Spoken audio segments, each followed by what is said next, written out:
Everyone has probably heard a political discussion where one person suggests increased public funding for something and another person argues back and describes increased public funding as socialistic, communistic. Simpler terms is called socialism. Socialist of socialism. A socialist. And that's it.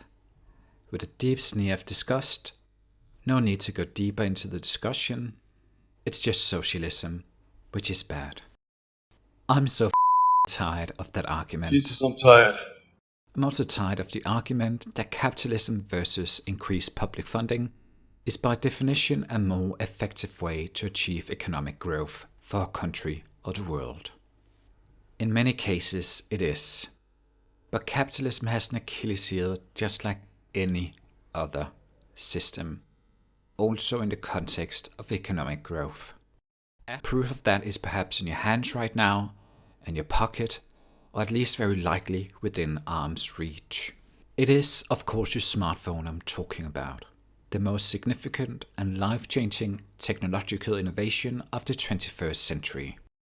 Sure, on the surface the smartphone is a capitalist invention, and smartphones basically just exist for companies like Samsung, Apple and Google to make a profit.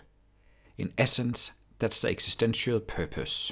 But if you look at the technologies that are inside of a smartphone, these technologies were primarily invented by people who could do their work thanks to public funding. The internet, GPS, the touchscreen, and the general foundation of modern computer technology was either invented in the military, at universities, or at institutions that did various sorts of public-funded scientific research. And then there is the digital camera, certainly an important function of a smartphone, that was actually invented in a private company's research and development department. I'll come back to the digital camera and which company it was invented at later, because how that private company handled that invention underlines a big weakness of capitalism, and it will basically conclude my point with this video. Let's start with the internet. A smartphone wouldn't be a smartphone without the internet. Imagine having all your apps on a CD-ROM and only being able to communicate with people on local networks. The internet was invented in 1989 by British computer scientists Tim Berners-Lee and Robert Cailliau, a Belgian informatics engineer. They did their work while at CERN, the European Organization for Nuclear Research, an organization funded by tax money. Yes, tax money.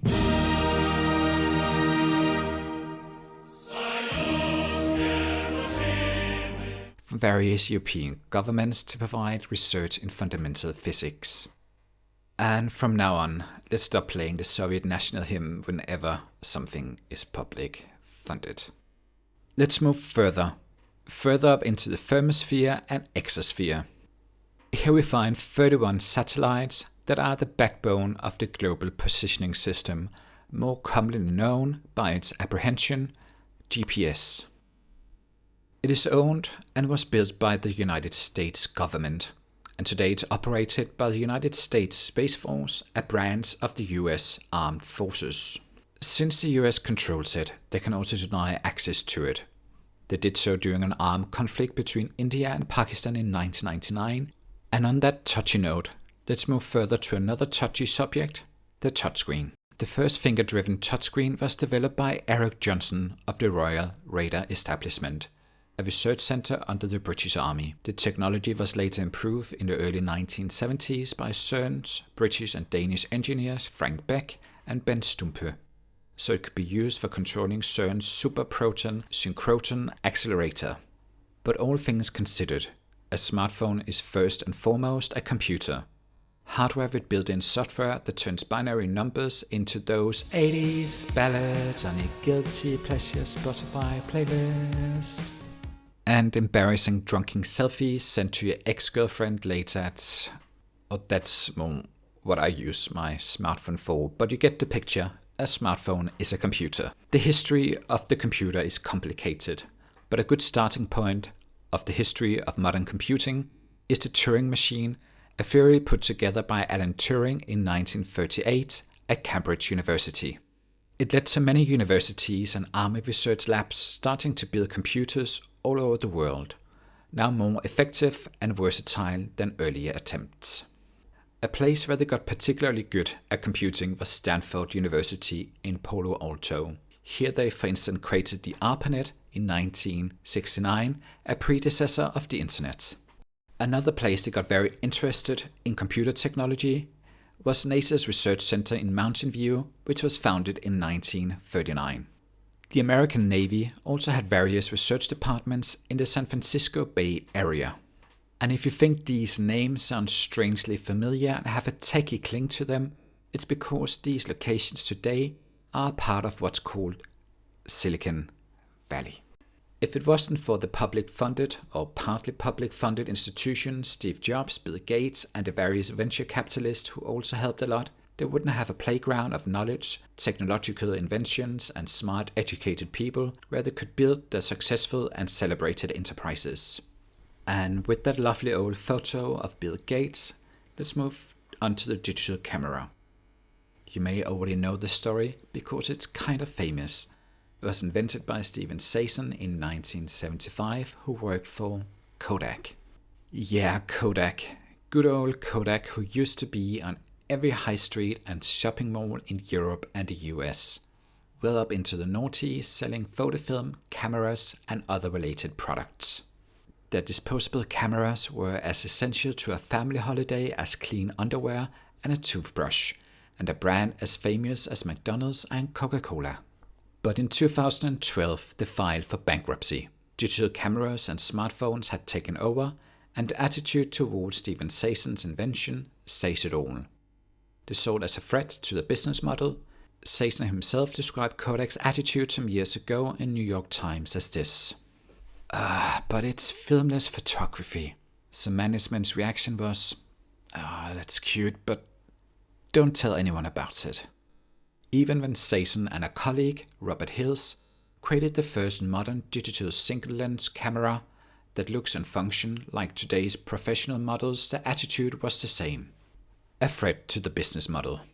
My point is not to say that capitalism should be thrown under the bus and left on a historical dung heap together with bubonic plague and a fashion trend where young conservatives were tying a sweater around their neck that they never intended to wear. In fact, I'm quite certain if it was a university professor or an ex-military researcher who designed smartphones, they would be super clumsy, not user-friendly at all, and extremely expensive. But public funding for research and education are important for our civilization. If you want to solve climate change, have self-driving cars and be 100-something years old while being super healthy, we need that shit. And to speak in simple capitalistic terms, no public funding, no happy consumers. Opinions like these. Greed, for lack of a better word, is good. Greed is right. Greed works. Are often presented as a rational truth, but they're often false or entirely subjective point of views. But it's often presented as rational necessities with numbers, graphs, models, theories, and some quotes from some old British white-haired philosopher from 1700 something. Today I have described why capitalist incentives are not always the most rational approach in the context of your smartphone. Oh, let's get these 80s conservatives back again. Sorry, I know it hurts your eyes, but it helps to prove my point that people who believe that capitalism is always the best system are not always right. Take global warming. It's going to change our lives so dramatically. It's going to cost so much money. It will kill people. It will make animals go extinct. Imagine how much better of a situation we could be in if most Fortune 500 companies, motivated by short-term capitalist incentives, were not trying to make us believe that global warming was a hoax. And if we had invested a lot more public funding into solving global warming much earlier in the process.